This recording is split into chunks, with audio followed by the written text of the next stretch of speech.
아멘. 오늘 읽은 본문의 말씀은 때로는 나의 계획이 무너졌을 때 그 너머에 더 크고 위대한 하나님의 계획이 이루어져 가고 있음을 잘 나타내 보여주고 있는 본문의 말씀입니다. 우리는 항상 내가 세운, 내가 바라고 기대하는 계획이 이루어지기를 바라며 살아갑니다. 하나 우리의 인생은 어떻습니까? 내가 계획한 대로 다 이루어지지 않는 것이 우리의 인생인 것 같습니다. 내 계획이 이루어지지 않고 내 뜻대로 인생이 풀리지 않아 우리는 실망하며 괴로워하여 살아갈 때가 많이 있는데, 오늘 읽던 본문의 말씀은 우리 믿는 자들에게 한 가지 아주 중요한 약속, 소망을 허락하는 거 볼 수가 있습니다. 그것이 무엇이냐? 내 계획대로 되지 않더라도, 내 생각대로 일이 풀려지지 않는다 할지라도 그 너머에 하나님의 더 크고 위대한 계획, 섭리, 역사가 이루어져 가고 있을 수도 있음을, 아니 그렇게 되어져 가고 있음을 너희는 믿고 바라며 늘 소망 중에 살아가는 자가 되어라. 하나님께서는 말씀하는 거 볼 수가 있습니다. 우리 어떤 본문의 말씀은 초대교회 성도들이 크게 박해를 받아 이제 사마리아와 온 이방 땅으로 흩어져 나아가는 장면을 우리에게 보여주고 있습니다. 어제도 나눴듯이 성령 강림 사건 이후에 초대교회 성도들은 권능을 받아 복음을 전했고요, 기하급수적인 놀라운 부흥의 역사를 경험하며 살아가고 있었습니다. 베드로가 설교하니 3천 명이 돌아옵니다. 수천의 사람들이 예루살렘 교회 성도들 교회 안으로 들어와 함께 기쁨으로 신앙생활 감당하고 있었습니다. 이대로만 하면 정말 복음이 온 세계에 잘 전파되겠지, 하나님의 역사가 우리 가운데 완성되겠지, 아마 그들은 기대하며 신앙생활 감당하고 있었을 겁니다. 근데요, 사도행전 7장에 들어와서 어떤 일이 생깁니까? 7 집사로 세워졌던 스데반, 그 스데반 선생님이 청년 사울에게 돌을 맞아 순교하는 일이 일어나게 되었다. 성경은 말하고 있습니다. 한창 분위기 좋았습니다. 이대로만 되면 하나님의 나라가 이 땅 가운데 곧 임하겠다. 아마 그들은 기대하며 신앙생활을 하고 있었을 겁니다. 그런데요, 그들 앞에 뜻하지 않았던, 기대하지 않았던 스데반의 순교, 더 나아가서는 교회를 향한 심각한 박해가 일어나기 시작했는데, 그래서 그 박해 때문에 초대교회 성도들은 어떻게 되어졌느냐? 그들은 뿔뿔이 흩어져 그 흩어진 곳에서 신앙생활을 할 수밖에 없었다. 성경이 말하는 거 볼 수가 있습니다. 사실 이렇게만 살펴보면은요, 이해가 잘 되지 않습니다. 아니, 하나님 초대교회 가운데 성령도 주시고 능력도 주셨는데 그러면 계속해서 부흥시켜줘야지 왜 박해를 주셔서 이들을 힘들게 만드십니까? 왜 이들을 흩어놓으십니까? 이들을 불러 모아서 더 큰 공동체를 만드시고 그것을 통해서 더 큰 사역하게 만드셔야지 왜 이들이 이렇게 힘들게 작고 힘없는 존재로 흩어버리시는 겁니까? 아마 질문하며 생각하는 이도 있었을 것 같습니다. 근데 여러분, 우리도 본문의 말씀에서요, 아주 놀라운 하나님의 뜻이 이루어지고 있다, 우리 발견할 수 있거든요.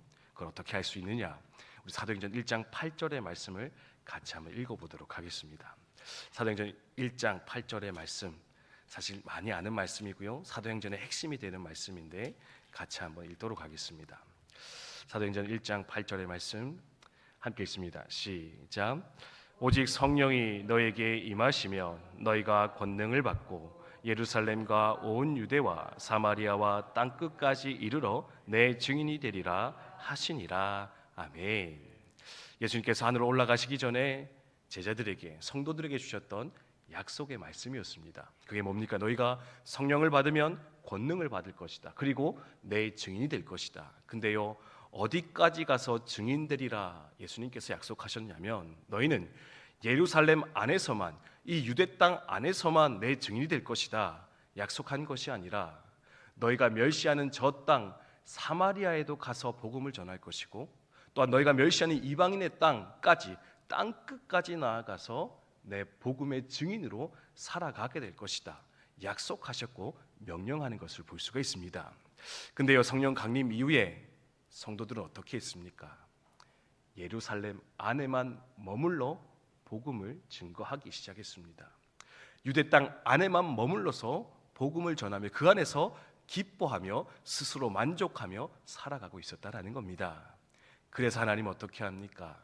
그들에게 박해라고 하는 방법을 통해서요, 그들을 흩어내시기 시작하시는데, 그래서 이 1장 8절의 말씀이 마침내 완성되는 순간인데, 그것이 어디냐? 바로 오늘 읽었던 사도행전 8장 1절의 말씀. 1장 8절이 8장 1절에서 완성이 되어지는데, 이 박해 때문에 흩어지기 시작한 성도들이 마침내 사마리아 땅에 들어가서, 그리고 이방 땅에 들어가서 복음을 증거하기 시작하였더니 땅끝까지 복음이 전파되리라 하셨던 그 하나님의 뜻, 그 계획이 비로소 완전하게 성취되기 시작하였더라. 그 역사가 이루어지기 시작했다. 성경이 말씀하는 거 볼 수 있다라는 겁니다. 이 8장 말씀 이후로는요, 더 이상 예루살렘 교회 중심으로 말씀이 전개되지 않습니다. 보면은요, 이 4절 이하에 보면 빌립이 사마리아에 가서 복음 전하거든요. 그것에 대해서 집중을 하고 있습니다.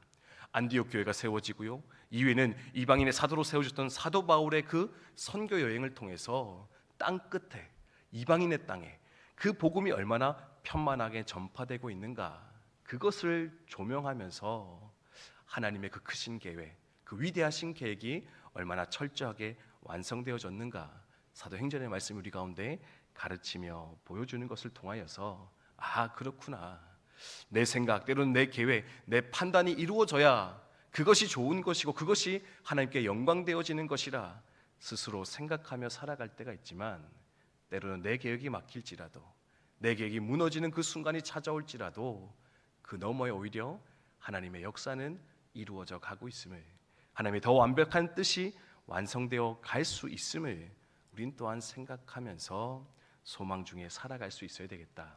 오늘 본문을 통해 다시금 돌아보며 생각하게 되는 것 같습니다. 이 소망으로, 이 기대로 살아가시는 우리 국방대학교의 성도님들 다 되시기를 주님의 이름으로 축원드립니다. 어제도 말씀드렸듯이 하나님이 쓰시기 좋은 도구는 뭡니까? 내 생각이 너무 강하고, 내 시간이 너무 강하고, 내 계획과 내 물질이 너무 강한 사람은 하나님이 편안하게 쓰기가 어려운 것 같습니다. 하나님이 뜻하시면 순종하여 가겠습니다. 하나님 보내시면 내가 거기 서겠습니다. 하나님, 내 계획이 아니라 하나님의 뜻이 거기 있다면 내가 기꺼이 거기서 순종하며 살아가겠습니다. 하나님의 뜻을 먼저 돌아보고 그것을 붙잡을 수 있는 인생, 그런 인생은 하나님은 더 편안하게, 더 온전하게 사용하여 당신의 뜻 이루어 가실 수 있을 것인데, 하나님, 그런 도구로 살아가는 우리가 되게 해주시옵소서. 함께 또한 소망하며 기도하는 이 아침이 되었으면 좋겠습니다.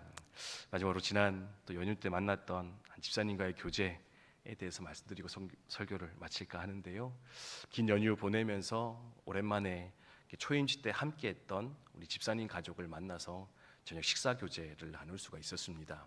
제가 한 번씩 말씀드리는데, 제가 참 많이 힘들고 어려웠던 시절이 이제 군대 처음 와서 초임주에서 보내었던 시간이었는데, 그 힘들고 어려운 시절에 저의 좋은 동력자가 되어줬던 집사님 가정 오래도록 교제를 했었는데, 이제 소령으로 전역을 앞두고 계셔서 부랴부랴 만나서 식사 교제 나누게 되었습니다.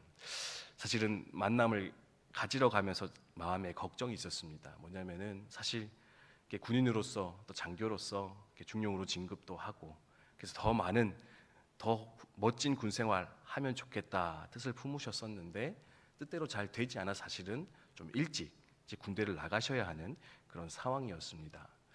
어떻게 위로해야 될까, 격려해야 될까 걱정하며 나갔었는데요, 나가서 제가 도리어 위로를 받고 도전을 받고 돌아오는 시간이었습니다. 왜냐하면은요, 비록 원하는 진급은 다 이루어지지 않았지만, 내가 뜻하는 군 생활이 완성되진 않았는데요, 근데 그럼에도 불구하고 그 되어지지 않음 속에 하나님의 채워주신 은혜와 사랑이 너무나 크다라는 것을 그 집사님의 간증을 통해서 깨달을 수가 있었습니다.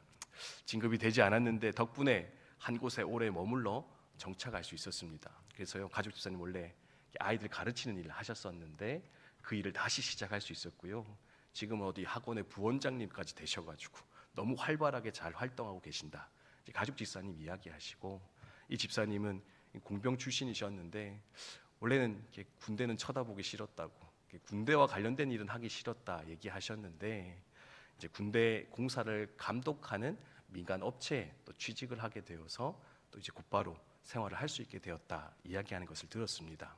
그러면서 간증한 얘기가 뭐냐, 목사님 사실 제가 이 일 하려고 한 거 아니었는데 다른 일 준비하다가 운동하다가 팔이 부러졌대요. 네, 군대에서 아마 축구하다 뭐 다치셨는지, 그래서 어쩔 수 없이 수도병원에 3개월 입원하게 되었는데, 거기 수도병원 있는 동안 그 수도병원 교회를 방문했는데 거기서 공병 출신의 선배님을 만나가지고 이런 일이 있다라는 걸 소개를 받으셨다라는 겁니다.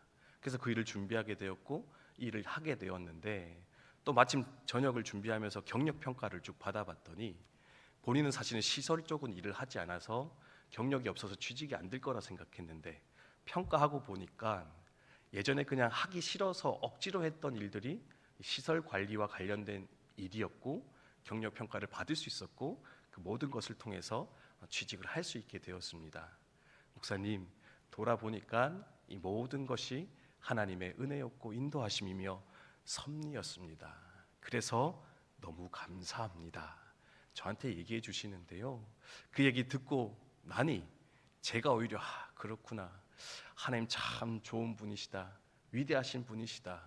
내가 생각하지 않은 그때에, 때로는 내가 실망하며 고통하는 그때에도 하나님은 내 삶을 향해서 여전히 시선을 거두지 않으셨고 내 삶을 그렇게 온전하고 아름답게 빚어 가시는 분, 먼저 준비하시는 분, 신실하게 인도하시는 분, 그분이 바로 내가 믿는 하나님이시니 내가 아무것도 염려하며 걱정할 것이 없겠구나.